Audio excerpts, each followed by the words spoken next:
The ratio of successful and unsuccessful examinee in an examination are in the ratio of 6:1।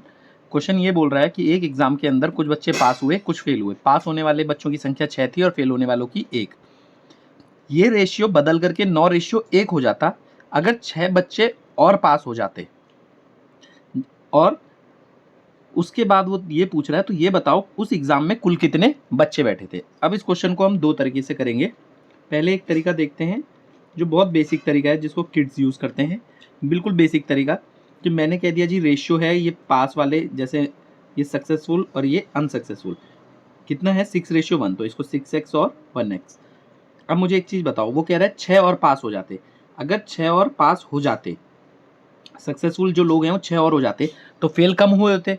भाई किसी class में मैं कह रहा हूँ अगर 10 बच्चे पास हैं, मैं अगर 2 और पास कर दूं तो जो 2 फेल हो रहे होंगे उन्हीं को तो पास कर रहा हूँ, तो वो 2 कम होंगे ना फेल। इसी तरीके से 6 और पास हो रहे हैं तो फेल 6 और कम होंगे। उसके बाद रेशियो बदल के कितना हो जाता है 9:1। अब इसकी क्रॉस मल्टीप्लाई कर लेते हैं। इसकी क्रॉस मल्टीप्लाई, 1 की मल्टीप्लाई से कोई फर्क नहीं पड़ेगा। ये 6x + 6 रहेगा, यहाँ पे 9x - 54 बन जाएगा।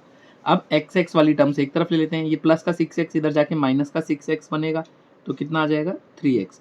माइनस का 54 इधर जाके प्लस का 54 बन जाएगा, तो ये आ जाएगा 60।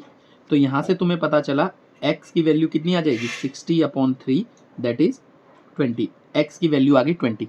अब किसी एग्जाम में जब उसने बोला कि सक्सेसफुल 6x हैं, फेल 1x हैं, तो टोटल बच्चे कितने हैं, पास और फेल मिला के टोटल बच्चे बनते हैं। तुम्हारा जवाब आएगा 7x, और x की वैल्यू कितनी निकाली 20, तो ये कितना आ जाएगा 7 × 20 दैट इज 140।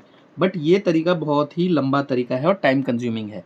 अब एक तरीका जो हमारा है लेजेंड्स मेथड, इसमें कैसे करेंगे हम, बड़े ध्यान से देखना। यहाँ मैंने लिखा सक्सेसफुल और अनसक्सेसफुल बच्चे, 6 अगर सक्सेसफुल 1 अनसक्सेसफुल।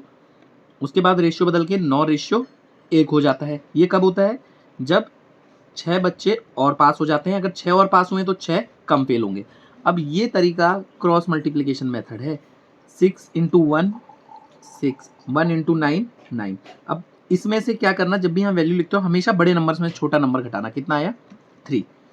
9 × माइनस का 6 माइनस का 54, 1 × 6 6, लेकिन माइनस करना है तो माइनस का 6।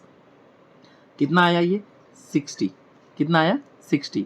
अब एक चीज़ बताना मुझे, यहाँ पे देखना 3 का मतलब कितना है 60 है, तो 1 का मतलब कितना हो गया, 1 का मतलब तुम्हारा आंसर आएगा 20। भाई 3 का मतलब 60 है तो 1 का मतलब 20। अब टोटल बच्चे कितने हैं 6 और 1 7, तो 7 का मतलब कितना हो जाएगा 140। 1 का 20 है तो 7 का 40। अब ये जो तरीका है ये क्रॉस मल्टीप्लाई जो मैंने किया है ये सेम यही x वाला है, पर x के झंझट को हमने छोड़ दिया इसमें। देखो यहाँ भी तो यही किया था, 6 की मल्टीप्लाई 1 से, उसके बाद वापस से 6 की मल्टीप्लाई 1 से, 9 की मल्टीप्लाई 1 से, 9 की मल्टीप्लाई -6 से, तो वही तो करा 9 की -6 से, 6 की 1 से, 1 की 6 से, पर ये इस तरीके से क्रॉस मल्टीप्लाई करके। तो आंसर कितना आया 140।